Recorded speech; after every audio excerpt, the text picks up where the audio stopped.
Hey guys, how are you doing today? It's P.E. Gilbert, your blogger, writing consultant, and the author to the fantasy novella, The Sultan's Daughter. And today, we are honoured to have an interview with author Sophie Queen. Sophie has very recently published her debut horror comedy novel, Riley's excellent and not at all fake Exorcism service. Sophie is charming, funny, positive and intelligent. Here is the interview. Enjoy. So, tell us a bit about yourself. Where do you come from, and how has this place influenced your writings? Well, I'm from a small town in New Jersey, right outside of New York City. It's like about a 30-minute train ride from here. And I definitely think it has influenced me in a way. I had my main character of my novel come from New Jersey as well. Although she ended up going to live in the city later in her life, which was something I always thought I wanted to do. But, after getting married and wanting to, start a family, I decided, I'd want to be with my family all the time. So I kind of live out my dream through Riley, the main character of my novel, I guess. One way of living out one's life. Good on you and good on Riley. What was the spark that made you start writing your story? Well, I've been writing for a while now. Nothing else published as of yet. I always tend to write in the horror genre or the psychological thriller genre. But this year, with how crazy everything has been, I wanted a good laugh. I wanted something that made me happy. And after writing it, I thought, this might make other people laugh and be happy and be able to step out of the craziness of the world right now. So that's why I published it. Well done for you for doing that. We could do with more laughs and cheer this year because it has been anything but that. Oh, yeah. So that's great. And no doubt one day when we all get to read your other horror and psychological stories as well, or psychological thriller stories, I should say, it'll be just as exciting. And I'm sure there'll be just as much humor in a very different kind of way as well. Yeah. Your author name is Sophie Queen. What made you decide to use a pseudonym, and what made you choose Sophie Queen of all names? Well, you see, I've always been a little bit of a private person, and I like to separate, my work life from my social and my family life. So I knew I wanted to use a pen name when I started writing. Plus, I felt like that would give me a little bit more freedom. Let's say, like, all of a sudden I come up with a new book idea that's completely different from any genre I've ever done before. I could just take up a new fake name and I could go under that and publish it, as somebody, because, you do fan base, and I wouldn't want to, create this horror fan base and then all of a sudden write a romance. That might confuse some people. But where the name came from, it actually came from my cat, whose name is Sophie. And we and my husband always say that she is the queen of the house. So that's where I came up with Sophie Queen. Cool. I like it. It's imaginative, and also you have a fair understanding about how to market yourself as well. That's good. That will set you in good stead for life. Thank you. My pleasure. It's used under research. I hope so. And, has put this into action. So I'm merely just commenting on your achievements. I'm doing the easy work here. Your debut novel. Thank you. Oh, pleasure is all mine. Your debut novel, at least the one that is published, is Riley's excellent and not at all fake Exorcism service. What genre is it in, and who is the target audience for it? Well, it's a combination of both comedy and horror. There's a little bit of supernatural in there as well. Like I said before, I love horror. I've been a fan of Stephen King and R.L. Stein growing up, and that's just transitioned now more into like the classics, like House on Haunted Hill, Dracula, and those have just always inspired me. So like I said, I wanted to laugh, so I wanted to break away from that a little bit, but I couldn't leave it entirely. So I decided to bring in the comedy and the humor into that. It's a very hard. Oh, yes. And so well done to you for even attempting it, let alone actually getting it out there. And I have every faith with the passion you display for it in this interview that you have succeeded. Thank you so much. I really appreciate that. And, you know, as for the target audience, I definitely want to get horror fans in there. And, you know, it's really targeted kind of at, I don't want to say exclusively millennials, but the main character is a millennial.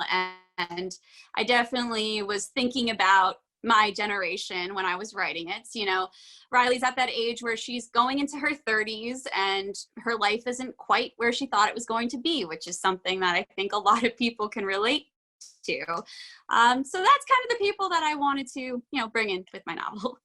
I want to stress first and foremost that I would never have thought that you're going into your 30s. You'll be young forever, like Dorian Gray, which can also be considered a horror story in some respects. Oh, I love Dorian Gray.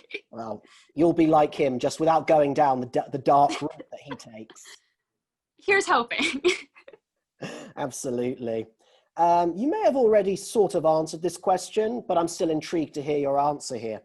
What 3 things inspired you to write your book?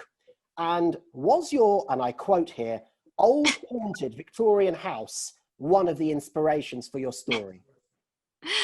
It definitely is one of the inspirations for my story. You know, I used to very much be a little skeptical until I had several incidences happen to me. And now I have to say, I do live in a house that has a ghost, just one, and she's fine.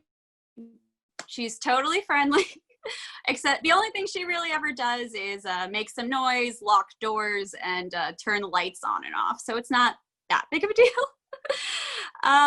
But other than that, another thing that inspired me was going to Catholic school when I was growing up.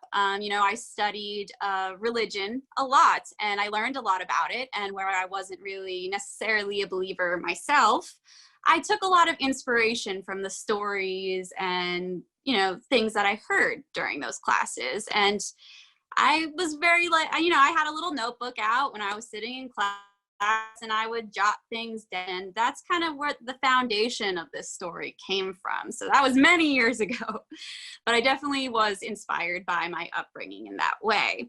And the last thing was when I went to my in-laws' home in Vietnam. That's where I went from being a complete non-believer to being like, maybe there is something more in the world that I don't know about.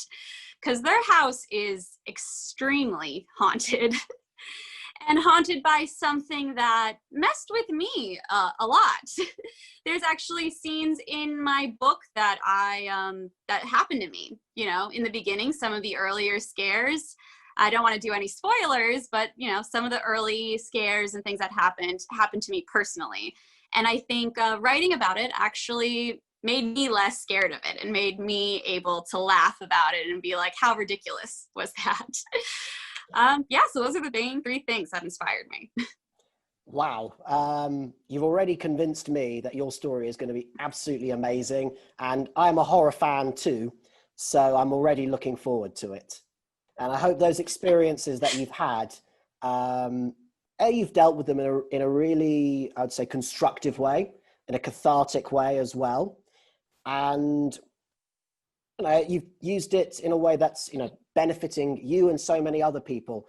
And regards to that ghost in your house, it sounds like you have the female version of Casper. A little bit.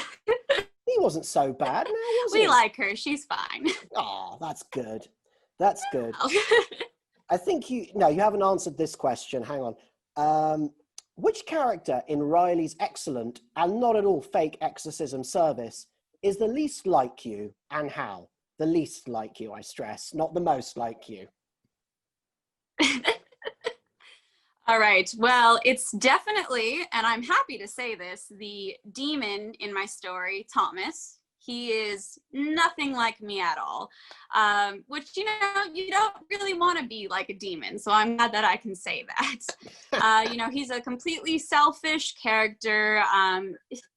He likes to have fun and he doesn't really care who gets hurt or what he has to do to have fun and be entertained. He does have a little bit of a you know, a little bit of a crush or some feelings for the main character. So he does care about her. But everybody else, he doesn't really seem to care about, even his fellow demons. He's completely ready to push them aside and be like, you know, you guys aren't keeping me entertained, so I'm going to go somewhere else and do something else. And, you know, I always look at myself as more of a caring, family-oriented person. So he is my polar opposite. Well, he sounds like your polar opposite, for one. He also sounds like a great character as well. Someone a few people would like to hang out with, it seems. He was fun. I'm sure. He was a fun character to write. I can imagine it. What two things would you like readers to take away from your story? You know, that is a tough question. I definitely, like I said, want people to laugh, and I want them to have fun with it. You know, it's like I said, the year has been so crazy. I didn't want to add any more negativity or stress into the world. And I really do think, even though this story does have, you know, some complexity to it, I didn't really want people to ever about it. So I kind of tried to keep the pacing very fast, very playful, that, you know, we could get, you know, there's scary parts for sure, but I wanted people ultimately to take away the funny and the witty characters and to enjoy the growth that Riley goes through the story. Another thing too is, you know, I do want to continue the series. So I do want people to take away some of the universe, some of the environment that I have created. I want people to get excited and see a different world and just be ready for the next demon-filled adventure that awaits. Brilliant answers. I've already said it already, but it's always good to put some more cheer into this world.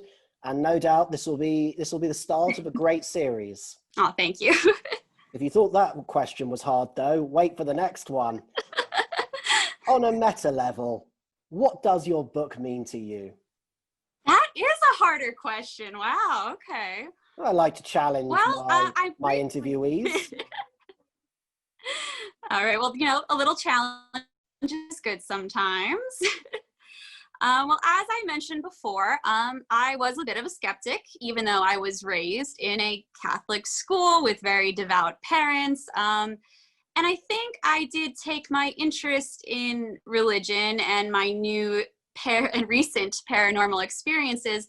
And I did, in a way, kind of try to make them fun while also delving into how I feel about it, how I feel about the spiritual and how I think it connects to life in every day. And, you know, I don't mean to take light of anyone's beliefs ever, but for me, it was just something new that I had to come away with and like deal with in adulthood instead of, you know, embracing it through my childhood. And I think, you know, I wanted to make it fun for myself, and I think I did. So in a way, that's kind of what my novel means to me.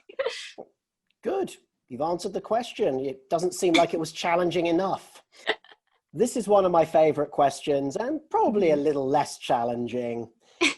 If you could go back in time and speak with your younger self, what advice would you give her about the writing process? Gosh, I would tell her that she just needs to start doing it and doing it more, and a lot of it. You know, I spent, oh boy, like 6 years on the same book that is not done. And, you know, I did enjoy it, and I think I learned a lot from it. But at the same time, I could have been writing other things. I could have been trying other things, you know. I think a lot of writers, not all of them, and some of them, it actually ends up working out for them. But, you know, you think your first novel is going to be the one, and it's going to be the best, and it's going to change your life. And I think I was too obsessed with that I wanted to make it perfect. And then I started branching off as I got older. I wrote some short stories here, you know, a little something there. And that kind of led me to being a better writer. I don't think I was ready for the novel that I was trying to write when I was in my early 20s. I needed more time to grow. So I would tell my younger self, write more, write everything, write every day. It doesn't all have to be amazing. Great advice. And it sounds like you've done a fair amount of, well, being in the ringer, doing your time in this process. It's not easy. I speak from experience as well on that one. And it sounds like you've come out the other side in a more mature way, more adult, more grown up. And probably Riley reflects that journey as well somehow. What have you found harder, writing your book or marketing it? Marketing it, 100. I am in marketing. I am very much learning as I'm going along in this journey, but I'm happy to have this problem. I'm happy to be learning right now. I've been out of school for so long, and it's actually kind of interesting having to do all this research and figuring out how to market it. And it'll make it easier for my second book, my third book, and my 20th book. So it's a good problem to have, I guess. I like your mindset. It will stand you in very good stead, and no doubt you will get it right. You will get the marketing aspect to it right, and it does get a little easier once you've done it once, and you keep doing it. You learn more and more about what is and what is not so effective. Yes. What is your writing kryptonite? Well, I would have to say that my pets are kind of my writing kryptonite. Don't get me wrong. I love them to death. And some days they're great. I have a cat, a dog, a bird who actually my bird loves to cuddle more than my dog, which is weird. And sometimes, it's great. They're cuddling with me. We're hanging out. I can write for hours and they're totally calm and chill. And other days, my cat's climbing on top of my laptop, or my dog is trying to take it away from me, because he wants to play. So it kind of all depends on their mood. So they are kryptonite, but I love them and I wouldn't change a thing. That's fantastic. But I always think when you have a bird and a cat, isn't it like Sylvester and Tweety, and Sylvester's always going for the cat, sorry, for the bird. Isn't that how it goes?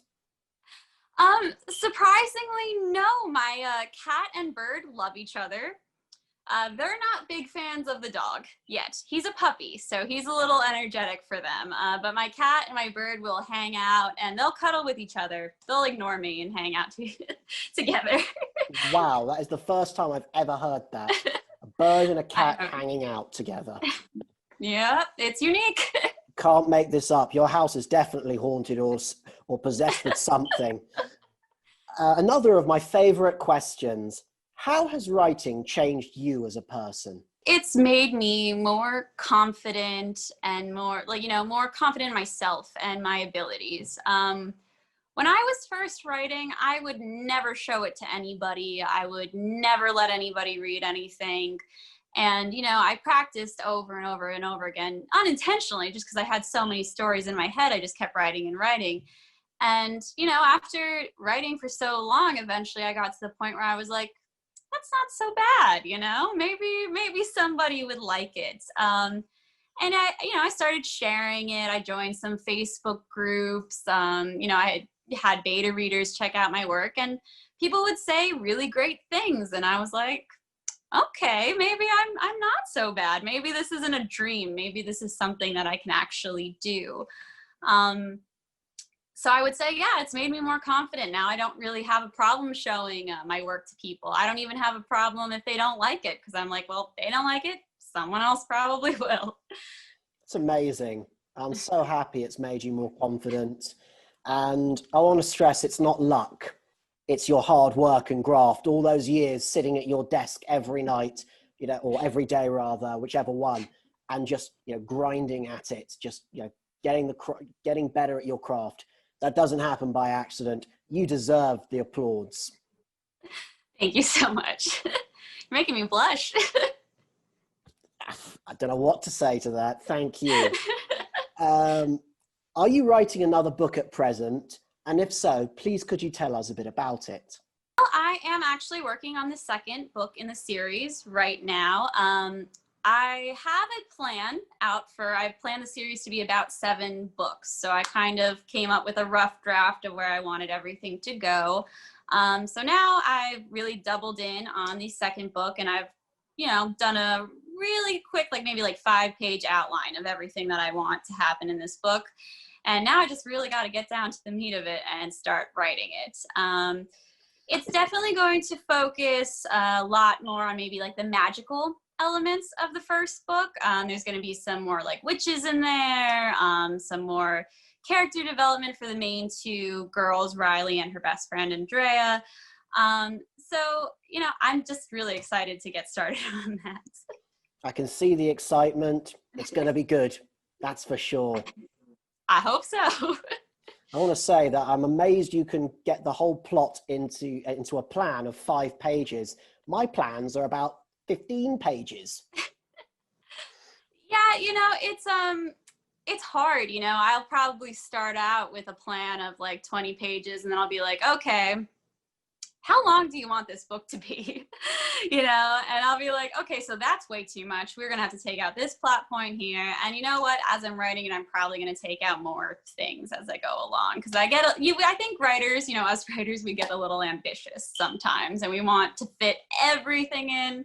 And then once you really, because like I have a page limit that I kind of set myself to. And I'm like, if I get anywhere close to that, I know I'm not done. Then I'm like, things got to go. Good. You sound ruthless with your words. It's extremely important.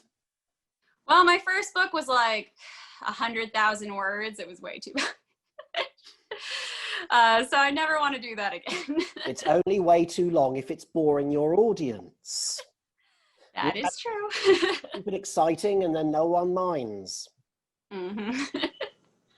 Outside of writing, what do you like to do in your spare time?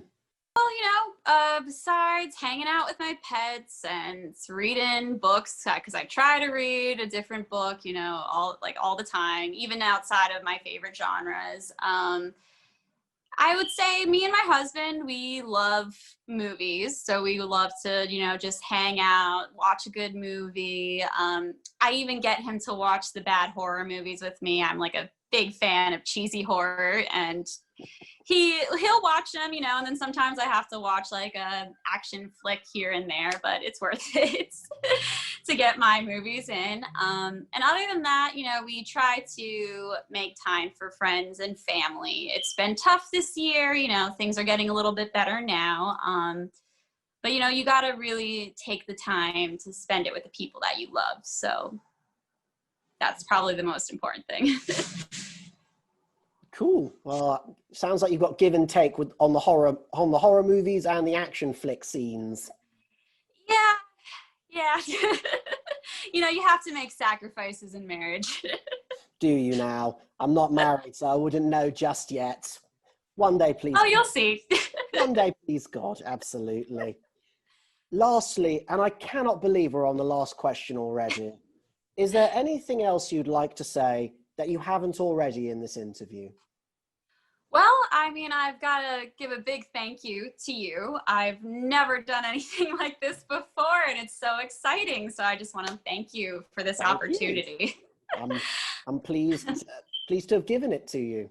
It's been a delight. It really has been.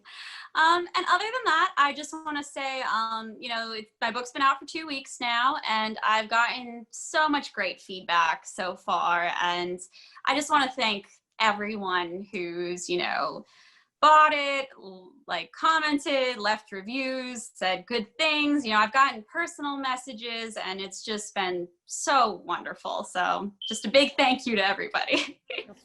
And that's all I have for you today, guys. Thank you for watching, and I really hope you have enjoyed this interview with author Sophie Queen. Like, comment, and hit that subscribe button, and tell me, what did you think of the interview? Do you not agree that Sophie is charming, funny, positive, and intelligent? In the description below, I have left links to Sophie's social media accounts and to her book, Riley's excellent and not at all fake Exorcism service. If you enjoy reading horror novels with a healthy dose of humour to go with it, then check out Sophie's debut book now. Moreover, my debut fantasy novella, The Sultan's Daughter, is out.